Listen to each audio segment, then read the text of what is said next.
जय हिंद। आप सबका स्वागत है आपके अपने चैनल राहुल टैलेंट इंस्टीट्यूट में। दोस्तों, आज हम जो बताने वाले हैं वो है तुलसीदास का जीवन परिचय। तो चलिए बिना देरी के इस चैप्टर को स्टार्ट करते हैं। दोस्तों, बिहार बोर्ड में अक्सर क्वेश्चन इस चैप्टर से रहता ही रहता है और कहा भी गया है कि हिंदी चैप्टर में अक्सर पद्य खंड में जो है हमें ज़्यादा लाइन बाय लाइन समझना अति आवश्यक है, क्योंकि हर क्वेश्चन को जो है उसी से उठा के पूछा जाता है। तो चलिए आज इस डाउट को आपको क्लियर करने के लिए एक और नई वीडियो लेकर आ गए हैं। चलिए स्टार्ट करते हैं। सबसे पहले हम कवि परिचय के बारे में जानेंगे, उसके बाद जो है इस वीडियो में लाइन बाय लाइन एक्सप्लेनेशन समझेंगे। फिर अगले वीडियो में जो है हम क्वेश्चन आंसर के बारे में सोचेंगे। ठीक है, तो देखिए सबसे पहले इनका कवि परिचय देख लेते हैं। कवि परिचय। कवि का नाम तुलसीदास। कवि का नाम क्या है? तुलसीदास, जिन्होंने पद रचा है। जन्म देखिए कब हुआ था? 1543 और निधन 1623। और आपको ये भी बता दें जानकारी के लिए कि कवि का जितना भी जन्म निधन ये सब जो है अनुमानित बताया गया है, कोई गारंटीड नहीं है इसका, लेकिन अनुमान से जो है लगाया गया है। और फिर इनके कुछ साक्ष्य में ही इनका जो है जन्म मृत्यु इस सब चीज़ के बारे में पता चलता है। ठीक है, और इनका जन्म स्थान जो है वो राजापुर बांदा उत्तर प्रदेश में हुआ था। जन्म स्थान राजापुर बांदा उत्तर प्रदेश। क्लियर। अब देखिए मूल नाम, इनका जो मूल नाम था वो राम बोला के नाम से इन्हें पुकारता था। किस नाम से? राम बोला के नाम से इन्हें पुकारा जाता था। ठीक है, चलिए अब देखिए माता पिता, इनके माता पिता हुलसी और आत्माराम दुबे थे। हुलसी और आत्माराम दुबे थे। और इनके दीक्षा गुरु जो थे वो नर हरिदास सुकर खेत के वासी। दीक्षा गुरु नर हरिदास सुकर खेत के वासी थे। इनके गुरु ने यानी सुकर खेत के वासी नर हरिदास जी ने विद्या आरंभ करवाया था। यानी आरंभिक शिक्षा गुरु इनके कौन थे? तो नर हरिदास थे। चलिए अब गुरु शिक्षा गुरु की बात कर लेते हैं। शिक्षा गुरु देखिए, शिक्षा गुरु शेष सनातन काशी के विद्वान थे। शेष सनातन शिक्षा गुरु कौन थे? शेष सनातन, जो कि काशी के विद्वान रहे हैं। अब देखिए शिक्षा, इन्होंने शिक्षा जो है किस किस चीज़ों से शिक्षा प्राप्त की है, क्या क्या इनकी जो है डिग्रियां थी वो देखिए। चारों वेद, चारों वेदों का ज्ञाता माने जाते थे। षड दर्शन, इतिहास, पुराण, इन सब चीज़ को जो है इसने स्मरण करके रखा था। स्मृतियाँ, काव्य आदि की शिक्षा काशी में 15 वर्षों तक प्राप्त की। देखिए दोस्तों, यहाँ से क्वेश्चन कई तरह से आपको पूछा जाता है कि 15 वर्षों तक शिक्षा तुलसीदास जी ने कहाँ प्राप्त किया था, तो वो आप बता देंगे काशी में। कहाँ पे? काशी में। उम्मीद करता हूँ आपको ये समझ में आया होगा। और इनका जो है अस्थाई निवास उनका जो था वो काशी में ही था उनका अस्थाई निवास। और वहाँ रहकर उन्होंने 15 वर्षों तक शिक्षा प्राप्त की थी। ठीक है, अब देखिए, अब जो बात करेंगे, अब इनके मित्र के बारे में बात करेंगे। चलिए मित्र के बारे में आप बात कर लेते हैं। मित्र देखिए, मित्र अब्दुल रहीम, यानी इनके जीवन में जो है मित्र जो रहे, जो व्यक्ति मित्र रहे, प्रमुख मित्र सब, उसमें से अब्दुल रहीम खान खाना, महाराज मान सिंह, नाभादास, टोडरमल, मधुसूदन सरस्वती, ये सब जो है इनके मित्र रहे हैं। ठीक है, और इनकी अब कृतियों के बारे में बात कर लेते हैं। इनकी कृतियाँ राम लला नहछु, वैराग्य संदीपनी, बरवै रामायण, पार्वती मंगल, जानकी मंगल, रामज्ञा प्रश्न, उसके बाद दोहावली, कवितावली, गीतावली, श्री कृष्ण गीतावली, विनय पत्रिका, रामचरितमानस, इनकी प्रमुख कृतियाँ रही है ये सब। ठीक है, चलिए अब स्टार्ट करते हैं इनके कुछ प्रमुख बात। देखिए, गोस्वामी तुलसीदास हिंदी के मध्यकालीन उत्तर भारत भक्ति काव्य की सगुण भक्ति धारा के कवि हैं। दोस्तों, ये पॉइंट आपके लिए बेहद इम्पॉर्टेंट रखता है। ये पॉइंट आपके लिए बेहद इम्पॉर्टेंट रखता है कि सगुण भक्ति धारा के कवि कौन थे? तो पद के रचयिता तुलसीदास जी। और भी कई तरह से यहाँ से क्वेश्चन आपको पूछे जाते हैं, इसलिए ये वेरी वेरी इंपॉर्टेंट है। ये वेरी वेरी इंपॉर्टेंट है, वीवीआई है आपके लिए ये। ठीक है, राम भक्ति शाखा के प्रधान कवि रहे हैं वो। राम भक्ति शाखा के प्रधान कवि रहे हैं, कई तरह से पूछ सकता है। ठीक, अब देखिए, अब जो बात करेंगे इनका, अब line by line Hindi explanation के बारे में बात करेंगे। तो चलिए हिंदी एक्सप्लेनेशन की बात कर लेते हैं। हिंदी एक्सप्लेनेशन में इनका देखिए आता है पहले पद। हिंदी एक्सप्लेनेशन में पहला पद आता है जिसमें कहा गया है, पहले पद में इनका दो पद है, इनका दो पद है। पहले पद में जो है देखिए क्या कहा गया है, कम्बहुक अम्ब अवसर पाई, कम्बहुक अम्ब अवसर पाई, मेरियो सुधी छाय भी कछु करुण कथा चलाई। कम्बहुक अम्ब मतलब होता है दोस्तों आम, माँ। कम्बहुक अम्ब अवसर पाई, मेरियो सुधी धाय भी कछु करुण कथा चलाई। अब देखिए क्या कह रहे हैं तुलसीदास जी,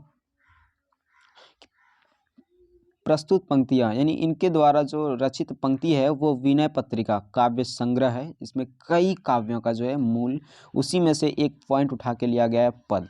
विनय पत्रिका से सीता स्तुति खंड से संकलित है, आप ये पॉइंट याद रखिएगा, ठीक है। सीता स्तुति खंड से प्रस्तुत है, जिसमें महाकवि तुलसीदास सीता को माँ कहकर संबोधित करते हैं। जी हाँ, देखिए अम्ब, अम्ब मतलब होता है दोस्तों माँ कहकर संबोधित करते हैं। कहते हैं कि हे माँ, कभी उचित अवसर पाके आप प्रभु से कोई कारुणिक प्रसंग छेड़कर मेरी भी याद प्रभु को दिला देना। वाह, क्या बात कही है तुलसीदास जी ने। कहा है कि हे माँ, आप कभी अवसर पाकर कोई कारुणिक कथा चलाकर कोई प्रसंग मेरे भी बात का छोड़ देना। ठीक है, यहाँ तक क्लियर। चलिए अब दूसरे प्रस्तुत पंक्तियाँ देखिए दोस्तों। अब देखिए दूसरे पंक्ति में देखिए इन्होंने क्या कहा है, दीन सब अंगहीन छीन मलिन अघी अघाई, दीन सब अंगहीन छीन मलिन अघी अघाई, नाम लय भरे उदर एक प्रभु दासी दास कहाई। दीन सब अंगहीन छीन मलिन अघी अघाई, नाम लय भरे उदर एक प्रभु दासी दास कहाई। देखिए क्या कहा है तुलसीदास जी ने, इसको समझते हैं जरा, आप जरा समझिए सिर्फ इसको, ठीक। इसमें आपको हर जगह ये हम दे दिए हैं कि ये प्रस्तुत पंक्तियां जो है वो विनय पत्रिका से ली गई है। और कहाँ से ली गई है, सीता स्तुति खंड से, यानी सीता माता की स्तुति करके जो है भगवान श्री राम प्रभु जी की जो है आराधना की है इन्होंने, ठीक। अब देखिए सीता स्तुति खंड से ये ली गई है, जिसमें महाकवि तुलसीदास सीता को माँ कहकर संबोधित करते हुए कहते हैं कि हे माँ, प्रभु को कहना कि आपकी दासी का दास बहुत ही दीन दशा में है, आपकी दासी का दास बहुत ही दीन दशा में है। उसके अंग भी अब ठीक से काम नहीं कर रहे हैं, उसके अंग भी अब ठीक से काम नहीं कर रहे हैं, वह बहुत दुर्बल है तथा स्वच्छ भी नहीं रहता, वह पूर्णतः पापों में लिप्त है और आपके नाम का स्मरण करता हुआ किसी भी प्रकार से उदर पूर्ति करता है। ठीक, चलिए अब अगला पॉइंट बढ़ाते हैं।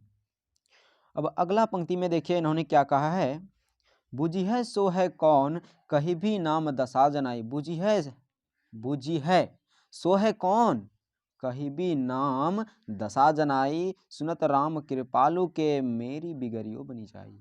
वाह, क्या रस तुलसीदास जी ने डाला है इसमें। देखिए अब इसमें कह क्या रहा है वो सुनिए जरा। तो आपको तो ये पता है कि हर पंक्ति में हम दिए हैं प्रस्तुत पंक्तियां विनय पत्रिका के सीता स्तुति खंड से ली गई है। आप भी ये जरूर देखिएगा दोस्तों, अगर किसी पंक्ति का यदि आपको एक्सप्लेनेशन पूछे और ये 2 नंबर में अक्सर पूछ ही देता है, तो आप प्लीज़ इसी तरह से लिखिएगा, प्रस्तुत पंक्तियाँ कहाँ से ली गई है वो चीज़ जरूर डालिए और किस खंड से ली गई है वो भी डालिए, ठीक है। और इनके रचयिता कौन है, तो वो कौन है रचयिता इनके, महाकवि तुलसीदास सीता को माँ कहकर संबोधित करते हुए कहते हैं कि हे माँ, जब आप मेरी बात प्रभु से करेंगी तो वो पूछेंगे कि आप किसकी बात कर रही हैं। आप प्रभु को मेरा नाम और मेरी दशा बता देना, क्योंकि अगर मेरी स्थिति प्रभु को पता चल गई तो मेरे बिगड़े हुए काम भी बन जाएंगे। वाह, क्या बात है। अब देखिए अगला पॉइंट में क्या कह रहे हैं तुलसीदास जी। अगला पॉइंट में कह रहे हैं, जानकी जग जननी जनकी किए बचन सहाई, तरय तुलसीदास भव तवन नाथ गुण गन गाई। देखिए, जानकी जग जननी जनकी किए बचन सहाई, तरय तुलसीदास भवतव नाथ गुण गन गाई। देखिए, इसमें देखिए क्या कहा है तुलसीदास जी ने। इसमें कहा गया है, आप इसको जो है पूरा पंक्ति इधर पढ़ लीजिए सही से। ये तो हर जगह आपको मिलेगा, ठीक है, ये हर जगह आपको मिलेगा। अब देखिए कहते हैं कि हे माँ, वैसे तो आप पूरे संसार की माँ हैं, आप अपनी कृपा पूरे संसार पर बरसाती हैं, लेकिन इसके बावजूद अगर आप मेरी सहायता करेंगी तो मैं आपके नाथ का, अब देखिए नाथ का मतलब यानी कि आपके नाथ यानी कि आपके श्री राम प्रभु, आपके पति परमेश्वर का गुणगान करके भवसागर को पार कर जाऊंगा। देखिए किस तरह से उन्हें जो है बातों में उलझाने का प्रयास कर रहे हैं महाकवि तुलसीदास जी। ठीक है, चलिए अब अगला पॉइंट की बात कर लेते हैं। अब जो है एक पॉइंट की तो हम बात कर लिए, अब दूसरा पंक्ति में बात करते हैं। इनके पद का जो है दो खंड है, इनके पद का दो खंड है। अब दूसरे खंड की बात करते हैं। अब दूसरे खंड की बात कर लेते हैं। दूसरे खंड में देखिए इन्होंने क्या कहा है, द्वार हों भोर ही के आज, आजू बोला गया है यहाँ पे, आज हम लिखते हैं, द्वार हों भोर ही को आजू, रटत रिहा आरी और न कौर ही ते काजू। द्वार हों भोर ही को आजू। देखिए प्रस्तुत पंक्तियां जो है वो कहाँ से ली गई है, आपको तो अभी भी पता होगा। प्रस्तुत पंक्तियां जो है वो कहाँ से ली गई है, विनय पत्रिका से ही ली गई है, जिसमें महाकवि तुलसीदास अपनी दीनहीन अवस्था का वर्णन करते हुए, ये बात आप जो है स्पेशली याद ही रखिएगा, दीनहीन अवस्था। दूसरी पंक्ति में किस चीज़ का वर्णन किया गया है तुलसीदास द्वारा, तो दीनहीन अवस्था का वर्णन किया है। किस अवस्था का, दीनहीन अवस्था का वर्णन किया गया है, आप ये जरूर याद रखिएगा। ठीक है, इसमें देखिए अब इन्होंने क्या कहा है, मैं आपके वर्णन करते हुए कहते हैं कि हे प्रभु, मैं आपके द्वार पर भोर से यानी सुबह से ही बैठा हूं और भीख मांगने वाले की तरह गिड़गिड़ा रहा हूं। देखिए क्या कितना अच्छा बात बोल रहे हैं कि भीख मांगने की भिखारियों की तरह मैं गिड़गिड़ा रहा हूं। हे प्रभु, मुझे आपसे बहुत कुछ नहीं चाहिए, मैं आपकी कृपा का एक निवाला ही मांग रहा हूं, सिर्फ एक निवाला ही आपसे मांग रहा हूं, तुलसीदास जी कह रहे हैं। देखिए अब दूसरा पंक्ति क्या कह रहा है, दूसरी पंक्ति में इन्होंने कहा है, कली कराल दुकाल दारुण सब कुभांति कुसाजू, नीच जन मन ऊंच जैसी कोड़ में की खाचू। कली कराल दुकाल दारुण सब कुभांति कुसाजू, नीच जन मन ऊंच यानी नीच जन है मेरा लेकिन ऊंचा मन है, जैसी कोड़ में की खाजू। अब देखिए कितना अच्छा इसका भाव प्रकट किए हैं, वो देखिए कह रहे हैं, हे प्रभु, इस कलयुग में भयंकर अकाल पड़ा है और जो भी मोक्ष को प्राप्त करने का मार्ग है वो पापों से भरा हुआ है। प्रत्येक चीज में दुर्व्यवस्था ही दिखाई पड़ रही है। हे प्रभु, मैं एक नीच जीव हूँ जिसकी अभिलाषाएं तो ऊंची है, जो मुझे उसी प्रकार कष्ट देती है जैसे कोड़ में खाज दुख दिया करती है, कोड़ में खाज दुख दिया करती है। अतः हे प्रभु मेरी विनती स्वीकार करें और मुझे अपनी कृपा का मात्र एक निवाला प्रदान करें। वाह। उसके बाद देखिए अगला पंक्ति में इन्होंने कहा है, हरि ही में सदै बूझियो जाई साधु समाजू, मोह से कहूँ कोतहूँ, मोह से कहूँ कोतहूँ केऊ, तिन कहूँ कौशल राजू। वाह वाह। अब देखिए इसका अर्थ क्या बताया गया है, इनका अर्थ है, हे प्रभु, हृदय में अत्यंत पीड़ा के साथ मैं दयाशील साधु समाज से यह बात पूछा कि क्या मेरे जैसे पापी दरिद्र के लिए कोई शरण है, यानी कि मेरे जैसे पापी के लिए कोई शरण है या मुक्ति के लिए कोई मार्ग है। तो उन्होंने कृपा के सागर श्री राम का नाम बताया, उन्होंने कृपा के सागर श्री राम प्रभु का नाम बताया। उम्मीद करता हूँ आपको ये समझ में आया होगा। चलिए अब अगले पंक्ति की ओर बढ़ते हैं। अगले पंक्ति में इन्होंने कहा है, अगले पंक्ति में देखिए इन्होंने क्या कहा है, ठीक, बोल दिया है कि दीनता दारिद दलय को कृपा बारिधि बाजू, दानी दशरथ राय के तू बनाए सिर चाजू। वाह रे वाह वाह, सलाम करते हैं आपको तुलसीदास जी, मन को जो है मोह लेता है, ऐसा कविताएं लिखी है इन्होंने ना। देखिए, दीनता दारिद दलय को कृपा बारिधि बाजू, दानी दशरथ राय के तू बनाइत सिरताजू। दानी दशरथ राय के तू बनाइत सिरताजू। अब देखिए इसका अर्थ क्या है। अब अर्थ जानेंगे तो और भी मजा आएगा आपको पढ़ने में। अर्थ जानेंगे तो और भी आपको मजा आएगा इसे पढ़ने में। तो चलिए अर्थ को अब जान लेते हैं इसका। अर्थ कह रहे हैं, अर्थ देखिए क्या कह रहे हैं।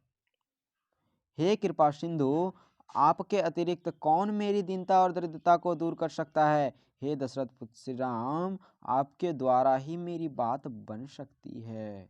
आपके द्वारा ही मेरी बात बन सकती है। चलिए अब दूसरे पंक्ति की ओर बात करते हैं। दूसरे पंक्ति में इन्होंने कहा है, जन्म को भूखो भिखारी हो गरीब निवाजू। जन्म को भूखो भिखारी हो गरीब निवाजू, पेट भरी तलसीह जवाई भक्ति सुधा सुनाजू। जन्म को भूखो भिखारी हूँ, जन्म से मैं भूख भिखारी हूँ, पेट भरी तलसीह जवाई भक्ति सुधा सुना, यानी भक्ति की सुधाओं से, भक्ति के अमृत से ही मैं पेट अपना भरता हूँ। चलिए अब इसकी पंक्ति की बात करते हैं। अब पंक्ति में देखिए इन्होंने कितना अच्छा भाव प्रकट किए हुए हैं हमारे तुलसीदास जी। देखिए तुलसीदास जी ने पंक्ति में जो कहा है वो देखिए आप जरा।